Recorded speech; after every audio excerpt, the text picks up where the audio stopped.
안녕하세요, 모태솔로몬입니다. 지난번에 프리미어 프로 단축키를 이용해서 작업을 빨리 끝낼 수 있는 방법에 대해서 알려드린 적이 있는데요.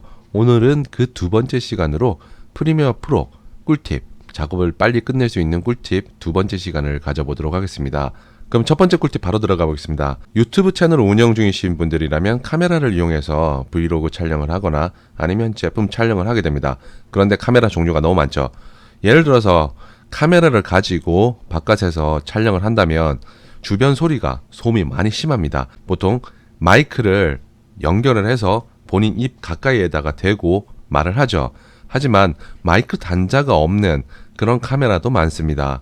마이크 단자가 없을 경우에는 녹음기를 사용해서 따로따로 녹음을 하게 되죠. 카메라에서 녹음된 거 따로, 녹음기에서 녹음된 거 따로, 이렇게 해서 녹음을 해서 가져 들어와서 싱크를 맞춘다고 하죠. 목소리와 입 모양 요걸 맞춰 가지고 하나의 컨텐츠로 제작하는데요. 근데 이게 맞춘다는 게 사실 아주 어려운 작업 중에 하나입니다. 입 모양을 봐야 되고 또 잘 안 맞을 경우에는 미세하게 입하고 소리하고 따로 노는 그런 상황도 생기는데요. 자, 이렇게 맞출 때 시간이 엄청 걸리는데 요걸 좀 더 빨리 간단하게 하는 방법이 있습니다. 그래서 저는 미리 이렇게 프리미어 프로에서 미리 촬영했던 영상 파일과 음성 파일 두 개를 동시에 녹음을 해서 이렇게 가져와 봤는데요. 자, 이렇게 한번 들어볼게요. 여기서 들어보시면 이렇게 말이 안 맞습니다. 자, 이럴 경우에는 이렇게 전부 영상과 음성 파일을 다 선택을 한 다음에 마우스 오른쪽 버튼을 클릭을 해서 동기화라는 게 있어요. 요거를 딱 눌러주면 여기서 뭐 시작 클립 뭐 쭉 있는데 여기서 오디오에서 트랙은 2번, 여기 2번 이쪽을 맞춰가지고 2번이 음성이거든요.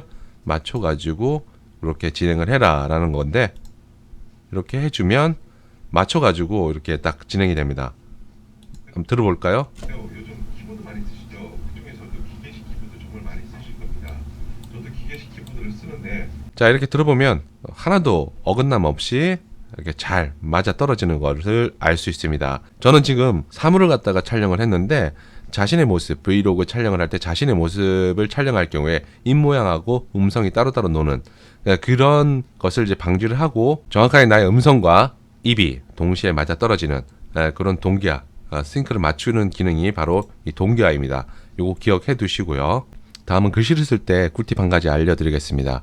보통 이제 글씨를 쓸 때는 여기 문자 도구를 선택을 해서 여기다가 이렇게 글자를 써주게 되죠. 아무거나 한번 입력을 해보겠습니다. 자, 이렇게 입력을 했어요. 자, 이 입력한 상태에서 가운데 컨트롤을 누른 상태에서 이렇게 쭉 움직이게 되면 빨간색 이 점선 이 표시가 되죠. 빨간색 점선이 이렇게 가운데를 알려주고 있습니다. 자, 이렇게까지 하는 거는 문제가 안 되는데 보통 이렇게 하나 써놓고 글자를 그리고 다음 구간에다가 똑같이 이제 글자를 입력하고 싶다 이러면은 다시 문자 도구를 선택하는 게 아니라 여기서 이 앞에 글자를 복사를 해서 붙여넣기 한 다음에 그렇게 이용을 하시는 경우가 많아요. 그래야 작업 시간이 빨라지니까. 그래서 저도 Alt를 누른 상태에서 이렇게 복사를 하나 했어요. 하나 하고 다시 글자를 한번 입력을 해보겠습니다. 자, 이렇게 입력을 했는데 문제는요, 글자가 가운데 정렬이 안 됐어요. 이 이유는 여기 보면 동그란 기준점이라는 게 있어요. 이 기준점이 왼쪽으로 돼 있기 때문에 왼쪽 정렬로 무조건 밀어버린다는 거죠. 그래서 요거를 이제 다시 가운데 정렬을 하고 또 다시 이제 복사를 해서 여기다가 또 뭐 글자를 쓰게 되면 마찬가지로 또 왼쪽 정렬이 됩니다. 자, 이럴 때는 그러지 말고 이 기준점을 중앙에다가 옮겨주면 되겠죠. 그러기 위해서는 단축키 컨트롤 시프트 C를 누르면 이렇게 기준점이 중앙으로 왔습니다. 자, 이렇게 해두면요, 다른 곳으로 이렇게 글자를 쓴다고 제가 한번 옮겨 보겠습니다. 그러니까 복사를 해볼게요. 복사를 하게 되면 여기다가 자, 이렇게 입력을 했더니 중앙으로 정렬이 자동으로 되죠. 자, 이런 식으로 해서 다음 구간으로 계속 복사를 해서 사용하시면 되고요. 이렇게 해주면은 가운데 정렬하는 시간 그게 얼마 되지는 않는 것 같지만 상당히 그 작업하는 시간을 빨리 단축할 수 있는 그런 하나의 꿀팁이 되겠습니다. 글자 이야기가 나왔으니까 그러는데요. 여기서 문자 도구를 선택해서 아무 글자나 하나 써볼게요. 써보고 키보드를 입력했는데 키보자만 나오고 듣자가 안 보이는데 요럴 때는 키보드의 방향키 오른쪽을 누르면 전체 글이 나타나니까 방향키 오른쪽 누르는 거 항상 글자 쓴 다음에 요거 잊지 마시고 버릇처럼 들여놓으시면 될 것 같고요. 그런 다음에 선택 도구를 선택을 해줘야 이렇게 박스형으로 이렇게 파란색 박스가 나타납니다. 자, 이 상태에서 편집의 효과 컨트롤 패널로 들어가서 요 텍스트로 들어가면 글자의 글꼴을 선택을 할 수가 있고요. 이 글꼴 같은 경우에는 저작권이 있으니까 항상 저작권이 없는 그런 글꼴을 갖다가 선택을 하셔가지고 여기 입력을 해주셔야 돼요. 안 그러면은 저작권 때문에 상당히 곤혹스러운 일을 당할 수도 있으니까 요거는 항상 그 저작권이 있는지 없는지 글꼴 파악을 해주시고요. 자, 이렇게 선택을 한 다음에 글자는 이제 이렇게 자간 이걸 갖다가 이렇게 늘려주면은 글자 간격이 이렇게 조절이 되죠. 그리고 행간이라는 게 있어요. 행간은 글자를 좀 많이 썼을 때 제가 또 키보드라는 거 한 여러 개 써볼게요. 자, 이렇게 썼을 때 행간을 조절하게 되면 이렇게 글자의 간격, 글자 간의 간격, 문장 간의 간격이 조절이 되고요. 그런 다음에 글자의 색, 지금 하얀색이잖아요. 요거는 모양에서 칠을 선택을 하게 되면 글자 색을 변동을 할 수가 있습니다. 변경을 할 수가 있고요. 자, 이렇게 변경을 자기가 원하는 그런 색깔로 변경을 해주시면 되고요. 그리고 선이라는 게 있어요. 이 선은 이 바깥쪽 이 글자의 테두리 선택을 하는 건데요. 테두리 선을 뭐 빨간색으로 하든 뭐 파란색으로 하든 뭐 하얀색으로 하든 이렇게 선택을 해 주실 수가 있고요. 그 배경이라는 게 있어요. 이 배경은 이 글자 전체 이 박스를 이제 선택을 해서 글자가 좀 더 이렇게 돋보이는 효과를 만들기 위해서 이 배경이라는 걸 쓰는데요. 이 배경은 이렇게 좀 진하게도 할 수 있고 연하게도 할 수 있고 이렇게 해서 박스의 크기가 크거나 작게 이렇게 조절도 할 수 있고요. 그리고 어두운 영역이라고 있어요. 어두운 영역을 선택할 때는 배경을 일단 끄고 어두운 영역을 선택해서 어두운 영역 역시 이렇게 색깔을 선택을 할 수가 있습니다. 색깔을 선택하면 그림자, 한마디로 그림자인데요.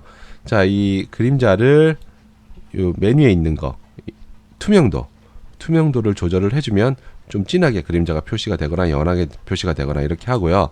요 각도도 이렇게 어느 방향으로 그림자가 비칠지 이걸 결정을 해주면 되고요. 요 같은 경우에는 그림자의 거리를 이렇게 측정을 해주시면 되고요. 그리고 아래쪽에 있는 요거는 그림자가 어떻게 좀 퍼지는 그런 효과를 갖다가 나타내는 거고요. 요거 맨 아래쪽에 있는 것은 그림자가 뭉개지는 그런 효과를 줄 수가 있습니다. 자, 요 정도만 해도 글자를 써서 글자를 좀 더 이쁘게 꾸미는 데는 충분할 것 같고요.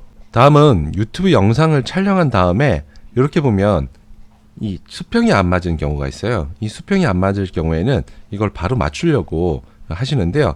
그럴 때는 편집에 들어가서 효과 컨트롤 패널에서 회전이라는 게 있어요.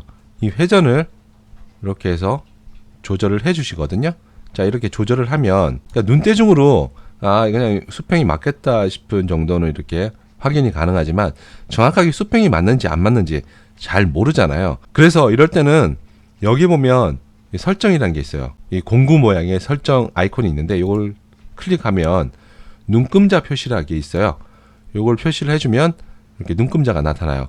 자, 이 눈금자를 이렇게 가져와요. 수직이 맞는지 그걸 확인할 수 있고 이제 가로 방향이 맞는지 이렇게 눈금자를 가지고 가서 이렇게 놔둘 수가 있어요. 자, 그러면은 제가 분명히 이 키보드의 수평을 제대로 맞췄다고 생각했는데 이 부분 수평이 잘 안 맞죠. 이렇게 한 다음에 이제 수평을 이렇게 조절을 해주시면 비교적 정확하게 맞출 수가 있죠. 자, 요렇게까지 알려드렸고요. 오늘 한 4가지 정도만 알려드렸습니다. 그래서 요걸 가지고 프리미어 프로 편집을 할 때 활용해서 좀 더 빠르고 정확하고 재미있는 편집이 되었으면 좋겠습니다.